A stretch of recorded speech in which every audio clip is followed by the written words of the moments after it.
Assalamualaikum warahmatullahi wabarakatuh. Waalaikumsalam warahmatullahi wabarakatuh. Alhamdulillah, pada hari ini kita memasuki tahun baru, tahun 2025.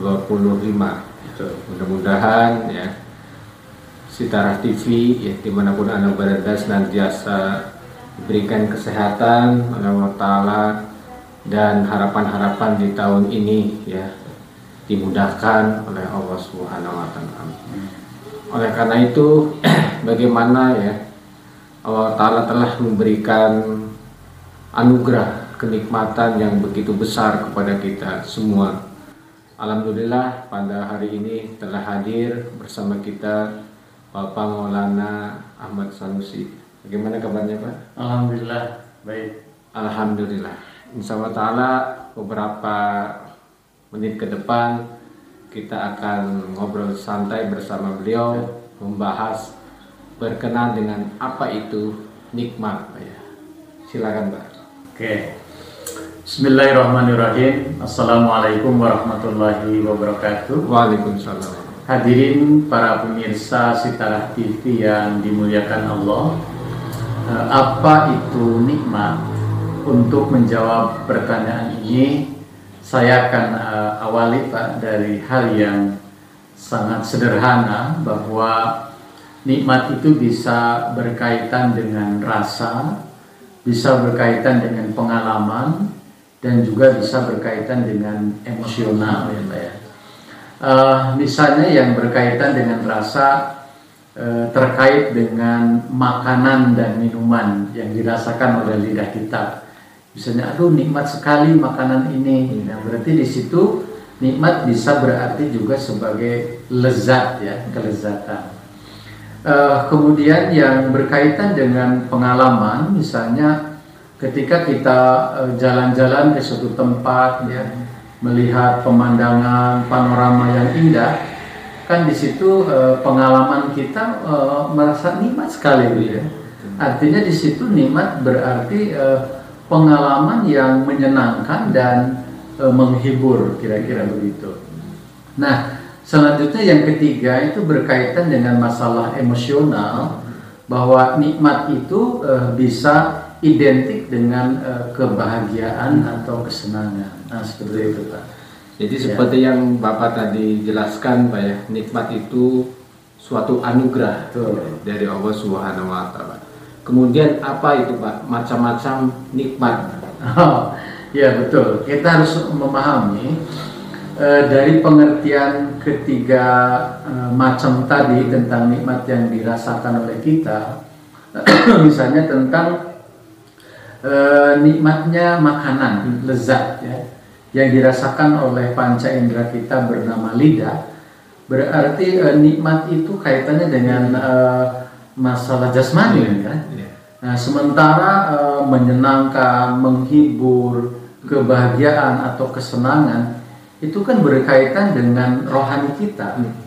Ya, artinya kalau dari definisi itu, maka kita bisa membagi dua macam nikmat secara garis besar.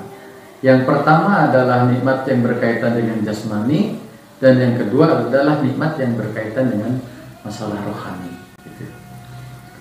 Baik ya, hadirin Sitarah TV yang dimuliakan oleh Allah Subhanahu wa Ta'ala, itulah ya dua macam nikmat ya. Yang pertama adalah nikmat jasmani ya, tubuh kita, kemudian nikmat yang kedua adalah nikmat kerohanian. Kemudian Pak, bagaimana cara mensyukuri nikmat itu, Pak? Silakan, Pak. Ya. Betul ya. Sebagaimana Allah Ta'ala berfirman di dalam Al-Quranul Karim, wa id ta'adzana rabbukum la in syakartum la azidanakum wa la in kafartum inna adzabi lasyadid. Bahwa ketika Tuhan engkau mengumumkan barang siapa yang bersyukur maka aku akan tambah nikmat itu, dan barang siapa yang kufur, ingat azab Allah itu sangat pedih. Nah, betul sekali bahwa penting bagi kita untuk mensyukuri nikmat Allah Ta'ala itu, ya, supaya Allah Ta'ala menambah kenikmatan kepada kita. Nah, tentang cara mensyukuri juga ada beberapa langkah yang harus kita laksanakan agar betul-betul nikmat yang kita syukuri itu kemudian bisa bertambah. Yang pertama, fahamkan di dalam benak kita, di dalam pikiran kita bahwa semua nikmat yang kita raih, yang kita dapatkan itu adalah dari Allah Subhanahu wa Ta'ala. Sebagaimana Allah Ta'ala berfirman ya di dalam surah An-Nahl itu, bahwa wa ma bikum min nikmatillah ya faminallah. Min nikmati faminallah. Jadi apapun kenikmatan yang ada padamu ya itu semuanya dari Allah. Nah, berarti cara mensyukuri yang pertama ya bahwa camkan di dalam benak kita nikmat itu adalah semuanya dari Allah Ta'ala. Itu cara mensyukuri yang pertama. Yang kedua, mensyukuri nikmat itu dengan lisan kita. Misalnya ketika kita mendapatkan kelezatan makanan, atau ketika kita mendapatkan kesenangan yang membuat kita bahagia, maka kita ucapkan alhamdulillah.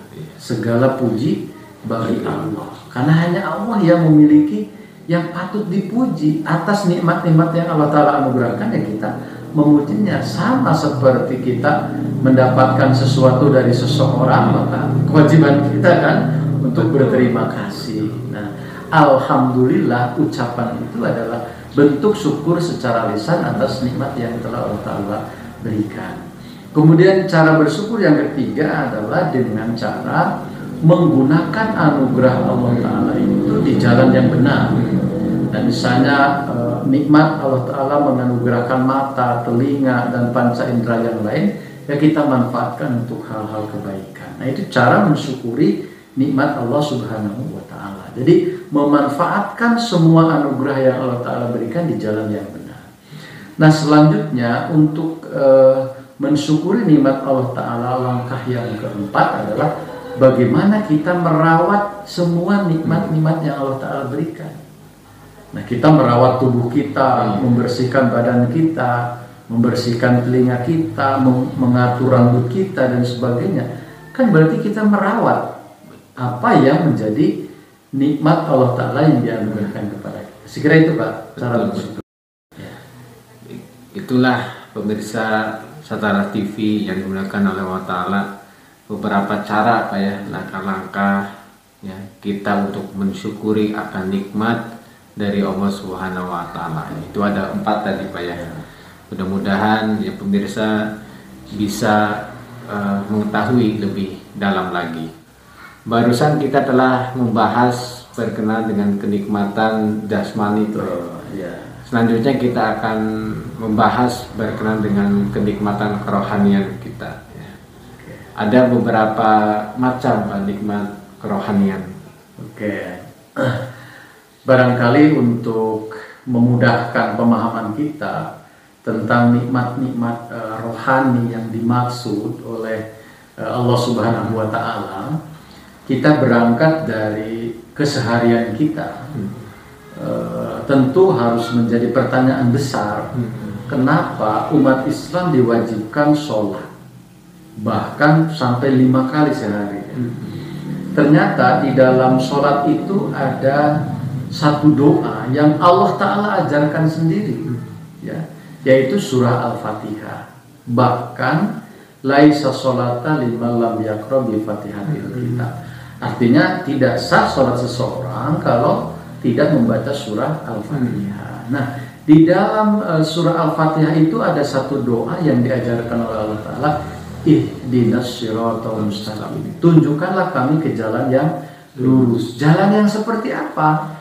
Siratal ladzina an'amta alaihim. Jadi seperti jalannya orang-orang yang telah Engkau beri nikmat. Nah, berarti kan ini nikmat gitu ya di sini, nikmat. Nah, nikmat seperti apa yang dimaksud oleh ayat ini?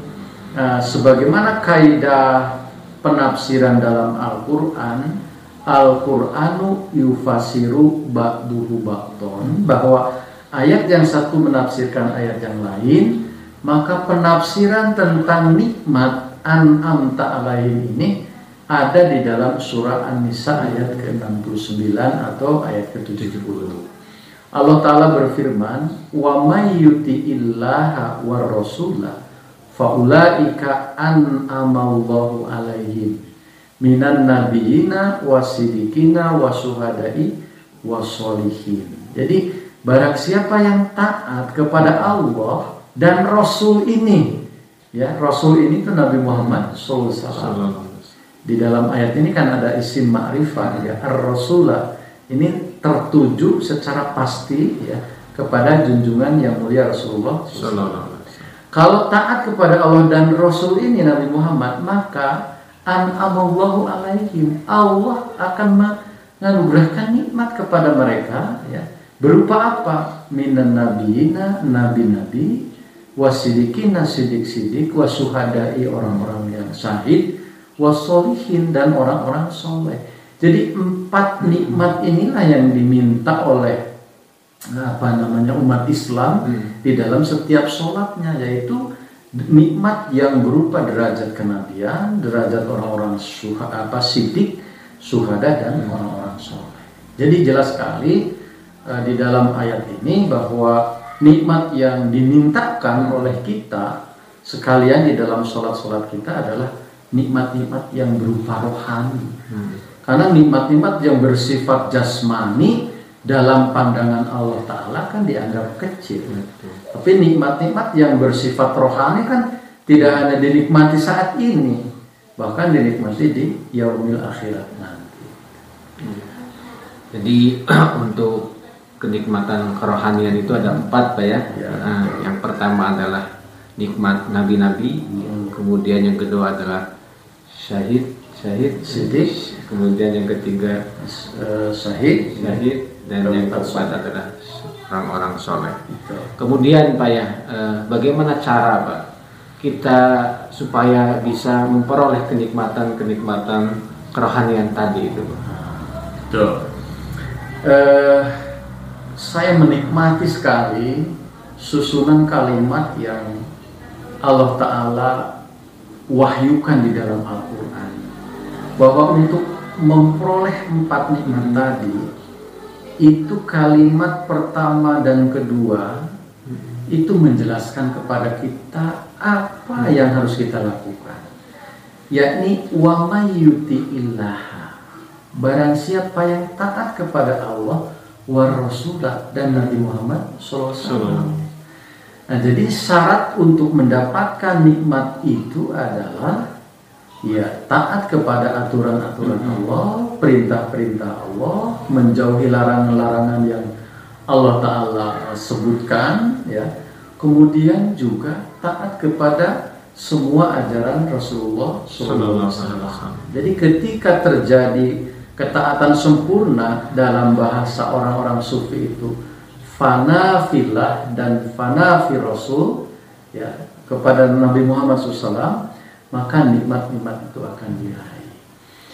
Mungkin sebagai informasi, Pak, ya, di dalam ayat ini juga mengisyaratkan bahwa tidak akan ada lagi nabi yang bisa datang setelah Nabi Muhammad SAW kecuali atas ketaatan kepada Nabi Muhammad SAW. Jadi nikmat kenabian itu yang oleh sebagian kalangan dianggap sebagai tertutup, ya, yang dimasukkan tentu adalah nikmat kenabian yang akan menghapuskan kenabian Nabi Muhammad SAW. Tetapi, ya, barang siapa yang taat kepada Allah dan Nabi Muhammad SAW, maka nikmat itu tidak mungkin Allah Ta'ala akan meluputkannya, begitu. Karena pemikiran kita bahwa tidak mungkin Allah Ta'ala nyuruh berdoa, tetapi pengabulannya telah tertutup. Hanya yang menjadi syarat, ya, kalaupun ada lagi Nabi setelah Nabi Muhammad SAW itu, maka harus wajib taat kepada Allah dan Nabi Muhammad. Gitu. Kalau tidak terpisah dari kenabian Nabi Muhammad, ya nggak bisa, karena ayatnya juga begitu. Gitu. Nah, ini yang harus kita pahamkan tentang hal ini, Pak. Baik, Berarti intinya apa ya, untuk meraih kenikmatan kerohanian tadi ya, kita harus taat kepada Allah Ta'ala ya, dan taat kepada Rasulullah SAW. Baik, Sitara TV dimanapun Anda berada ya, itulah ya beberapa penyampaian yang sangat luar biasa ya, yang disampaikan oleh Bapak Maulana Ahmad Sanusi ya, berkenan dengan apa itu nikmat, baik macam-macam nikmat, ada nikmat jasmani dan rohani, dan bagaimana cara memperolehnya. Oleh karena itu mudah-mudahan ya pemirsa semuanya ya, dengan apa-apa yang disampaikan tadi bisa menambah ilmu dan wawasan kita, dan kemudian juga kita bisa mengamalkannya di dalam kehidupan sehari-hari. Kemudian yang terakhir adalah kata-kata penutup ya, atau closing dari Bapak. Silakan. Terima kasih Pak Maulana Hanif. Para pemirsa Sitara TV dimanapun berada, Allah Subhanahu wa Ta'ala menurunkan nikmat kepada kita tiada terhingga, dan itu sesuai dengan sifat Rahman dan Rahim Allah Subhanahu wa Ta'ala. Jadi Allah Ta'ala yang memiliki kewajiban menurunkan kasih sayangnya, nikmatnya, anugerahnya kepada kita, dan kewajiban kita adalah mensyukurinya. Ingat salah satu sabda Nabi Muhammad SAW bahwa al-imanu nisfani, iman itu terbelah menjadi dua, fanisfa fi syukri, fanisfa fi sabri. Jadi yang sebelah ada di syukur dan yang sebelah lagi ada di sabar. Nah, kenapa ada demikian? Karena ketika kita mendapatkan anugerah dari Allah Ta'ala, kemudian kita bersyukur, kita akan terhindar dari sifat takabur. Kemudian ketika ditimpa ujian, bala, musibah dari Allah Ta'ala, maka obatnya adalah sabar, agar kita tidak menjadi orang yang kufur. Tadi syukur, ini kufur. Begitu. Jadi itulah keindahan di dalam ajaran Islam, ajaran Nabi Muhammad SAW. Selalu ada solusi dari setiap permasalahannya. Mudah-mudahan kita menjadi hamba-hamba Allah yang senantiasa bersyukur, dan karena itu kita akan mendapatkan nikmat dan karunia lebih besar lagi. Jazakumullah. Amin ya rabbal alamin. Jazakumullah asal jaza. Terima kasih banyak Pak ya. Sama-sama. Mudah-mudahan apa-apa yang disampaikan oleh Bapak ya, bisa menambah ilmu dan wawasan pemirsa Sitara TV dimanapun berada. Jazakumullah asal jaza. Sampai ketemu di acara selanjutnya. Assalamualaikum warahmatullahi wabarakatuh. Waalaikumsalam.